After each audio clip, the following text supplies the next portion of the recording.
Hello everyone. In this video, I am going to solve some numerical problems on Module 5, that is Material Science.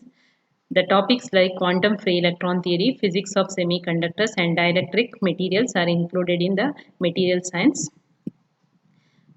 Quickly, we'll review some formulas comes under the Material Science. First one is Fermi energy at 0 Kelvin. Fermi energy is the energy corresponding to the highest occupied level at absolute 0 Kelvin. It is represented as E subscript F0, Ef at 0 Kelvin, which is equal to h square divided by 8m into 3n by pi to the power 2 by 3. H is the Planck's constant, m is the mass of the electron, n is the carrier concentration, pi 3.14. Next, Fermi factor. Fermi factor is represented by F of E is the probability of occupation of a given energy state for a material in thermal equilibrium, which is equal to 1 divided by e to the power E minus Ef by kT whole thing plus 1. So E is the energy corresponding to any level, Ef is the Fermi energy, K is the Boltzmann constant, T is the temperature plus 1. Next, Fermi velocity. Fermi velocity is the velocity with which electrons occupy the Fermi level. So, it is represented by V subscript F, which is equal to square root of 2Ef by m. Ef is the Fermi energy, m is the mass of the electron. Next is the Fermi temperature. It is represented as T subscript F, Tf. It is the temperature at which average thermal energy of the electrons in a solid becomes equal to the Fermi energy at 0 Kelvin. Conductivity of metal. It is as per quantum free electron theory. Conductivity sigma is equal to Ne square lambda by m star Vf, where n is the concentration of the charge carriers, E is the charge of the electron, lambda is the mean free path. Mean free path is the distance travelled by the electron between two successive collision. It is in the order of nearly nanometer. M star is the effective mass of the electron. Vf is the Fermi velocity. So, under semiconductors, conductivity of intrinsic semiconductor. So, sigma I represents intrinsic semiconductor, which is equal to ENI into mu E plus mu H. E is the charge of the electron. Ni represents the concentration of charge carriers in intrinsic semiconductor. Mu E represents the mobility of electrons. Mu H represents the mobility of holes. Mobility is nothing but drift velocity per applied field. So in semiconductor, there are two type of charge carriers. One is electrons, another one is holes. So there are two terms for mobility of holes as well as mobility of electrons. So next, Hall voltage. So Hall effect, it is under Hall effect. So Hall effect means when current carrying conductor, when it is placed in a magnetic field, perpendicular magnetic field, an electric field is generated perpendicular to both current direction I and the applied magnetic field. So that phenomenon is called the Hall effect, and the corresponding voltage is called the Hall voltage and the field is the Hall field. So it is represented as VH, Hall voltage is equal to EH into D. D is the size of the that means length of the material. So EH is equal to, we can also write Hall field EH is equal to RH into J. RH is the Hall coefficient, J is the current density I by A. So we can also represent Hall coefficient RH as 1 by Ne. N is the concentration of charge carriers, E is the charge of the electron. So under dielectric materials, polarization P. Polarization means when the electric field is applied to the dielectric material, dipoles are created and there is a dipole moment. So creation of dipoles is nothing but polarization. So polarization P is equal to epsilon naught into epsilon r minus 1 into E, where epsilon naught is the dielectric constant of the vacuum. Epsilon r is the relative dielectric constant. E is the applied electric field. So next, electronic polarization. So alpha E represents the electronic polarizability, which is equal to epsilon naught into epsilon r minus 1 divided by n, where n represents the number of atoms per unit volume. The last one is the Clausius-Mosette equation. So this equation represents the relation between electronic polarizability alpha E and the relative dielectric constant epsilon r. So first we will solve the problems under quantum free electron theory of metals. So first problem is about Fermi energy. So the problem is the Fermi level in silver is 5.5 electron volt at 0 Kelvin. Calculate the number of free electrons per unit volume and the probability of occupation for electrons with energy 5.6 electron volts in silver at same temperature. So there are two parts. In the first part, we have to find out the number of free electrons per unit volume, and in the second part, we have to find out the probability of occupation of electrons in the energy level 5.6 electron volts at same temperature, means at 0 Kelvin. So first part, okay, we'll do one by one. So Fermi energy at absolute 0 Kelvin is given 5.5 electron volts. So whenever the energy is given in electron volts, first thing we have to convert it into joules. So converting into joules is by multiplying with 1.6 into 10 to the power minus 19, that is the charge of the electron. So the Fermi energy becomes 8.8 into 10 to the power minus 19 joules. So we have the equation for Fermi energy. So EF at 0 Kelvin equal to h square divided by 8m into 3n by 5. So in the problem, n is unknown, so we have to find out n, that is number of free electrons per unit volume. So we will substitute the values. Fermi energy at 0 Kelvin, that is 8.8 into 10 to the power minus 19 equal to 6.6 into 10 to the power minus 34, that is Planck's constant h square, okay, whole square divided by 8 constant m, mass of the electron, that is nothing but 9.1 into 10 to the power minus 31 into 3. N, I will take it outside, it is unknown factor, so n is separate, divide by 3.14. On simplifying, the left side it is same, 8.8 into 10 to the power minus 19. Right side becomes, so this term becomes 5.85 into 10 to the power minus 38, and the second term n to the power 2 by 3 as it is. So taking n to the power 2 by 3 on the left side, so this is 8.8 into 10 to the power minus 19 divided by 5.85 into 10 to the power minus 38. So this is equal to 1.506 into 10 to the power minus 19. So upon substitution, so multiply this with multiply the power with 3 by 2. So 3 by 2, suppose if we multiply the power with 3 by 2, so this becomes n, 2 cancel, 3 cancel, so this is n, and this becomes multiplying with the power 3 by 2, or so 3 by 2. So this becomes 5.84 into 10 to the power 28 per meter cube is the number of free electrons per unit volume in silver. So usually in metal, the number of electrons or number of charge carriers is of the order of 10 to the power 28 per meter cube. The second part of the problem, we have to find out what is the probability of occupation of electrons with the energy level 5.6. So this 5.6 is greater than 5.5.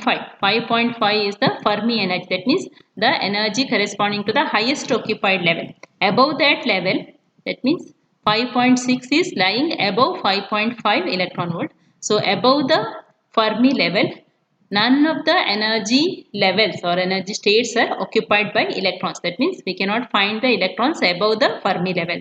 So at absolute 0, that is at absolute 0. So at absolute 0, all the energy levels above the Fermi levels are unoccupied. So the probability is 0.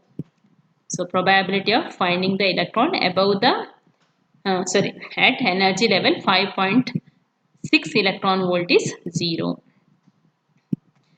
Next problem, we have to calculate the Fermi energy. So calculate the Fermi energy in electron volt for a metal at 0 Kelvin whose density is 10,500 kg per meter cube and atomic weight is 107.9 and it has one conduction electron per atom.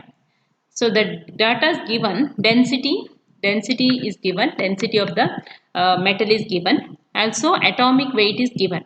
So atomic weight is in terms of gram per mole. So first thing we have to convert it into kg per mole. So it becomes 107.9 into 10 to the power minus 3 kg per mole. So if we know the density and atomic weight, we can calculate the number of charge carriers or number of electrons.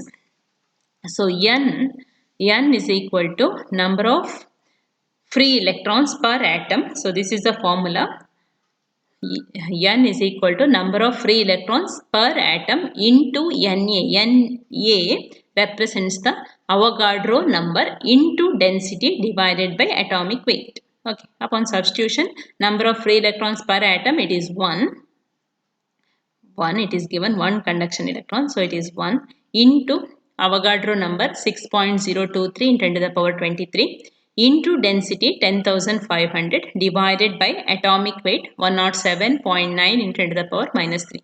So this is 5.863 into 10 to the power 28 per meter cube. Okay, we have the value for n. So all these are constant values. So n value we obtained from the above calculation. So E Fermi energy at 0 Kelvin is h square divided by 8m into 3n by pi to the power 2 by 3. So h square, h is Planck's constant 6.6 into the power minus 34 whole square divided by 8. M is the mass of the electron 9.1 into the power minus 31 into 3 n 5.863 into 10 to the power 28 divided by 3.14 to the power 2 by 3. So this comes around 8.83 into 10 to the power minus 19 joules. So to convert back into electron volts, we have to divide with 1.6 into 10 to the power minus 19. So this is 5.5 electron volts. I think it is a silver. For silver, the Fermi energy is 5.5 electron volt. So next problem 3. We find the temperature at which there is 1% probability that a state with energy 0.5 electron volt above Fermi energy is occupied. So in the problem, probability of occupation is given, that is Fermi factor is given. It is 1%. 1% means 1 divided by 100, that is 0.01. Energy above EF, that means E minus EF is 0.5 electron volt. So we have the formula. Okay, again we will convert it into joules. It is 0.5 into 1.6 into 10 to the power minus 19. We have the formula for Fermi factor F of E. So F of E is equal to 1 divided by E minus EF by KT plus 1. E minus EF is given in the formula in the problem. K is the Boltzmann constant 1.38 into 10 to the power minus 23. T is unknown. This we have to find out. So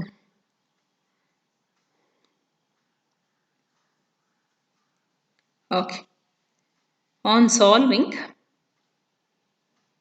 so first I'll solve for this part E minus EF by KT. So E minus EF by KT becomes 5797 divided by T. Okay. So Fermi factor F of E is equal to 1 divided by e to the power E minus EF is 5797 divided by T, and F of E it is given 0.01 whole thing plus 1. So the next step, it is 0.01 equal to 1 divided by 5797 divided by t plus 1. So rearranging this equation, so I'll take the e to the power to the left side, then 1 divided by 0.01 minus 1. 1 divided by 0.01 is 1 by, it is 100. 1 by 0.01 is 100. 100 minus 1 is 99. So this is 99. Now to get the value of t, we have to take the natural logarithm. So taking natural logarithm on both sides, so this becomes 5797 divided by t equal to ln of 99. ln of 99 is 4.595. So temperature is 1261 Kelvin. So this is the temperature.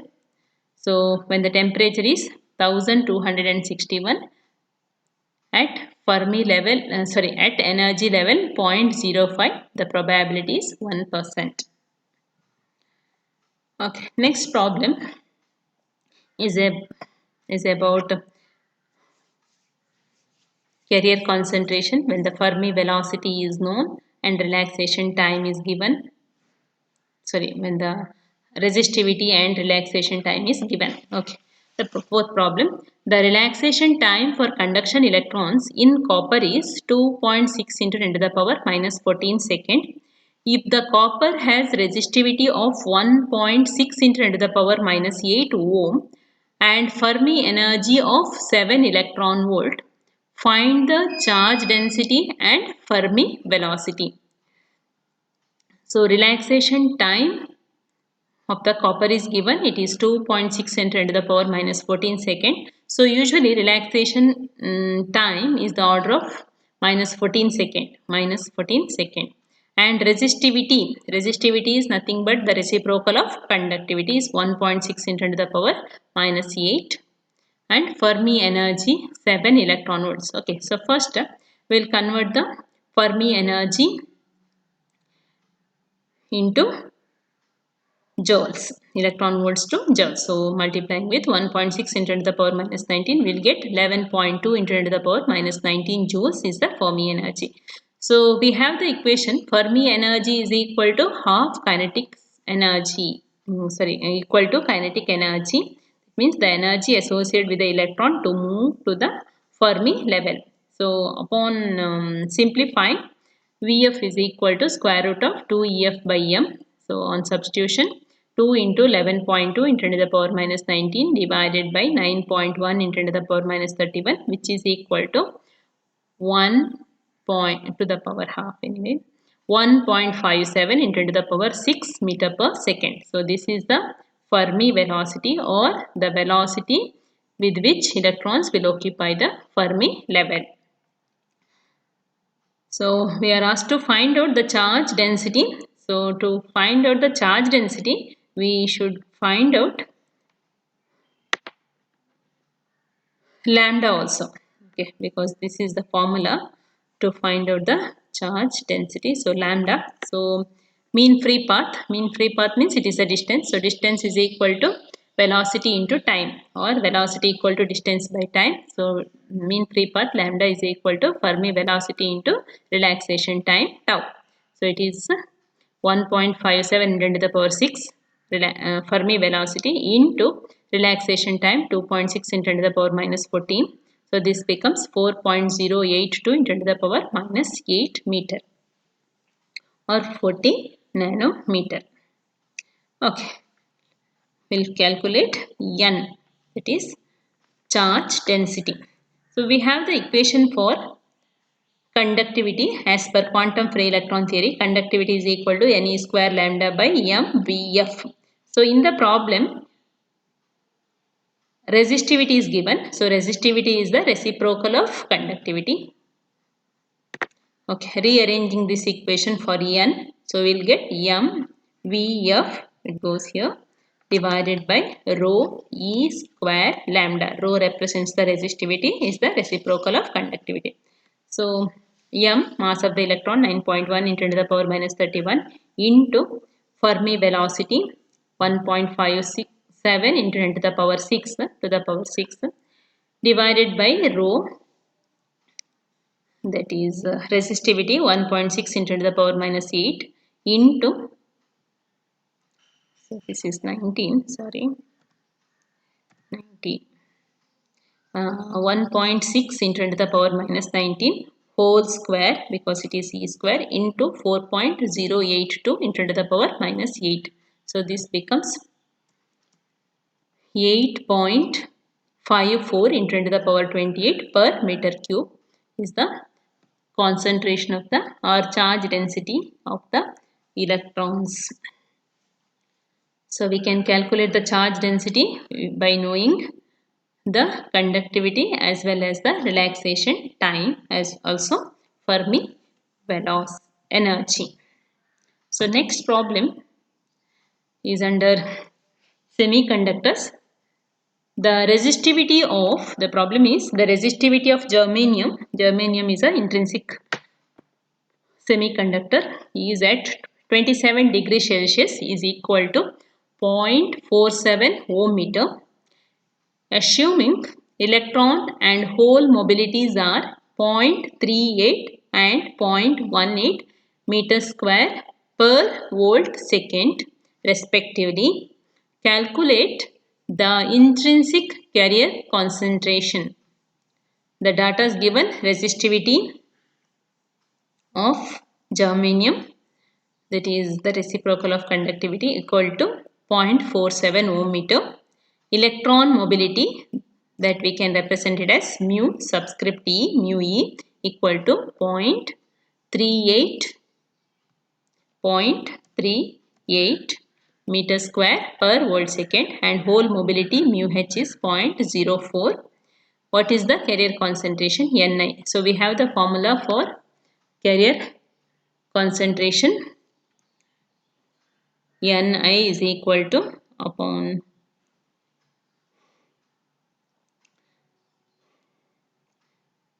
the expression for conductivity, sigma I is equal to ENI mu E plus mu H.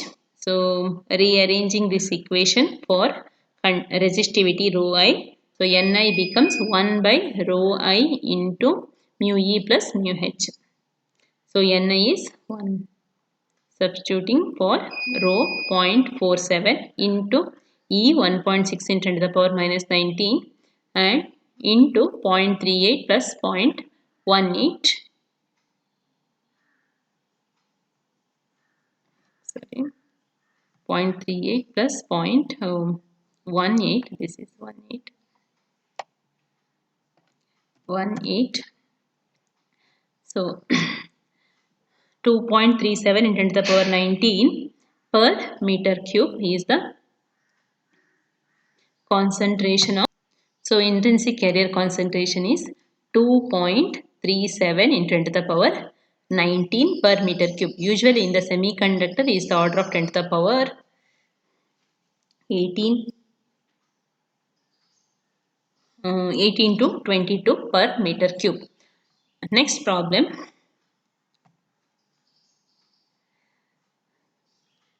Calculate the concentration at which donor atoms need to be added to silicon semiconductor so that it results in an n-type semiconductor with a conductivity of 2.2 into 10 to the power minus 4 per ohm meter, and the mobility of electrons being 125 into 10 to the power minus 3 meter square per volt second. So the problem, conductivity is given 2.2 into 10 to the power minus 4 per ohm meter. Mobilities of the electron is given 125 into 10 to the power minus 3.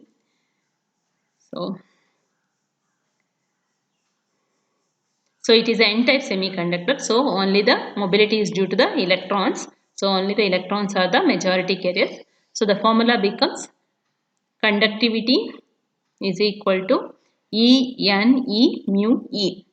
So mu H term is not there, only mu E. So Ne is, that is concentration of electrons or concentration of charge carriers in n-type semiconductor is Ne is equal to sigma E divided by E mu E. So on substituting for sigma E and mu E, Ne becomes equal to 1.1 into 10 to the power 16 per meter cube. So this is the concentration at which the donor atoms can be added to the silicon semiconductor.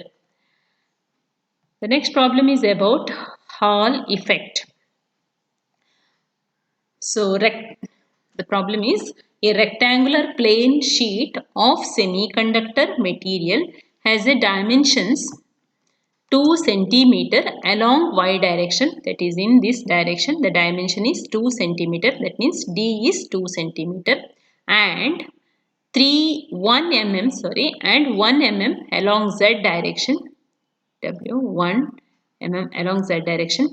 Hall probes are attached on its two surfaces parallel to xz plane, that means here surface 2 and surface 1 Hall probes are attached, and a magnetic field of 1 Weber per meter square is applied along the z direction.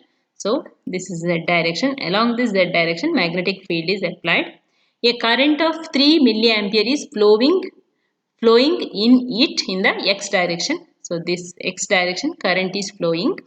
Calculate the Hall voltage measured by the probes if the Hall coefficient of the material is 3.6 into 10 to the power minus 4 meter cube per coulomb.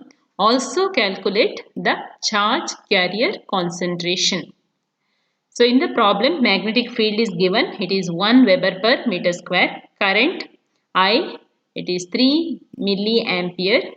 Hall coefficient RH 3.66 into 10 to the power minus 4 meter cube per coulomb, and width W, the thickness W, it is 1 mm, and the height D is 2 centimeter.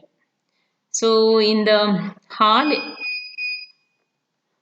effect, current is flowing in x direction, that means current is flowing in one direction, and the magnetic field is applied perpendicular to the current direction. So current is flowing in x direction, magnetic field B is applied in the z direction, and the Hall voltage is induced in the y direction. That means Hall voltage VH is in the z direction, sorry, y direction. It is measured from these two probes attached to the surface 1 and the surface 2.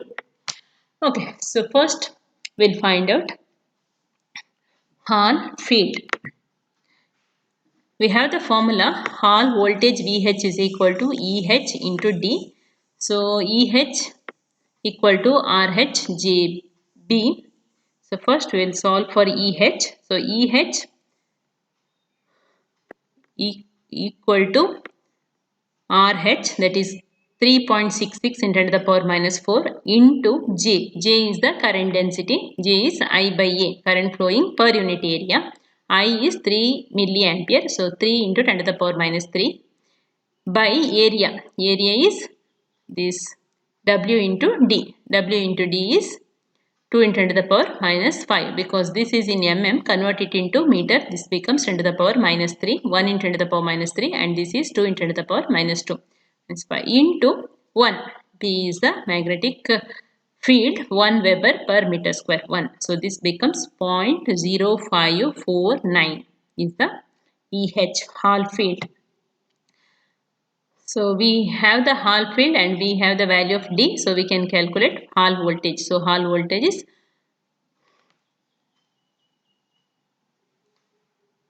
0.0549 into 2 into 10 to the power minus 2. Okay. Next we will calculate N. N, because we know Hall coefficient RH is equal to 1 by NE. So N is equal to 1 by RHE. RH, it is given already in the problem, Yeah, Hall coefficient is given 3.66 into 10 to the power minus 4. E, charge of the electron 1.6 into 10 to the power minus 19. So N is 1.7 into 10 to the power 22 per meter cube is the concentration of electrons. So this is one of the application of Hall effect. We can calculate the concentration, charge carrier concentration of a given semiconducting material or given material. So the next problem is under dielectrics. First problem, if a NaCl crystal, that is ionic crystal, NaCl crystal is subjected to an electric field of 1000 volt per meter and the resulting polarization is 4.3 into 10 to the power minus 8 coulomb per meter square. Calculate the dielectric constant of NaCl. The data given. Applied electric field E is equal to 100 volts per meter, that is 10 to the power 3 per volt per meter. Polarization P, that is 4.3 into 10 to the power minus 8 coulomb per meter square. So what is relative dielectric constant epsilon r? We have the equation for polarization P is equal to epsilon naught into epsilon r minus 1 into E. So rearranging the equation for epsilon r minus 1. So P by epsilon naught E. So all these values are known.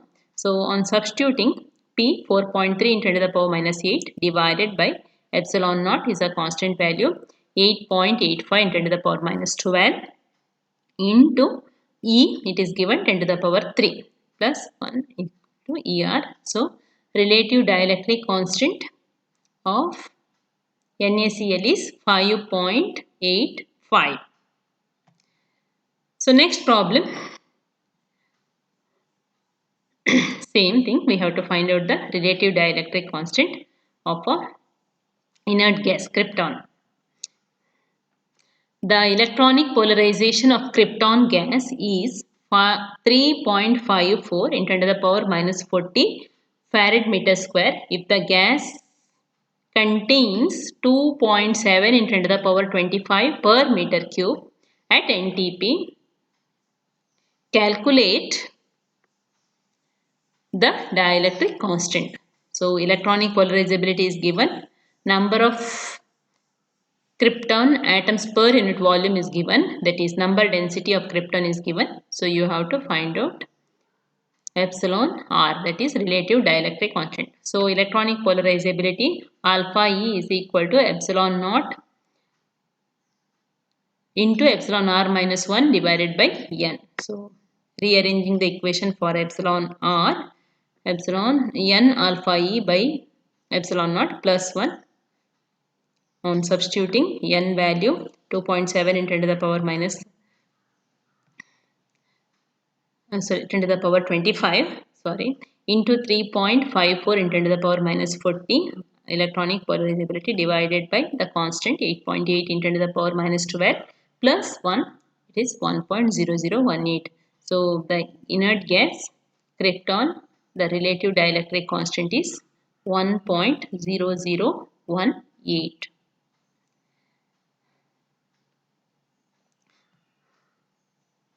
Okay, the next problem, to calculate the dielectric constant also same using Clausius-Mosotty equation. Okay, so in the problem, the atomic weight and density of sulfur is given. It is 32, atomic weight 32 and density 2.08 into 10 to the power minus 3 kg per meter. The electronic polarizability of sulfur alpha E 3.28 into 10 to the power minus 40 farad meter square. Calculate the dielectric constant of the sulfur. So electronic polarizability is given and the density and atomic weight of the sulfur is given. So you can, when the density and atomic weight is given, we can easily find out the number of atoms per unit volume and substituting we can also get the epsilon r, relative dielectric constant. Okay, we'll see one by one. First, we'll find out the number of atoms per unit volume using atomic weight and density with the help of the formula Na, Avogadro number. So here it is a non-conducting material, so no need to multiply with the free electrons, number of free electrons. Na, Avogadro number, multiply by 10 to the power 3, because here the atomic weight in gram per mole. So in order to convert it into kg per mole, multiply with 10 to the power 3 into density. Density, it is 2.08 in 10 to the power 3 divided by atomic weight. It is 32.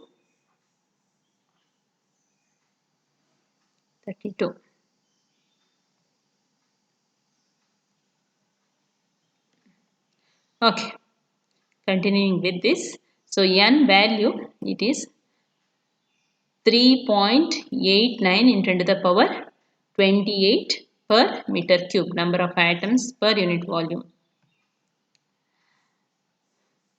Okay, substituting in Clausius-Mossetti equation,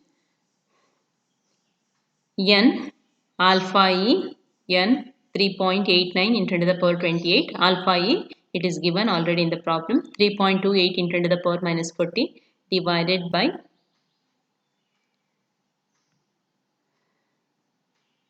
3 epsilon naught, 8.8 in 10 to the power minus 12 equal to epsilon r minus 1 divided by epsilon r plus 1. Keeping the right side as it is. So on simplifying, left side becomes 0.480. So simplifying this, we'll get epsilon r is equal to 3.76. Okay, so this is the last problem. Okay, thank you.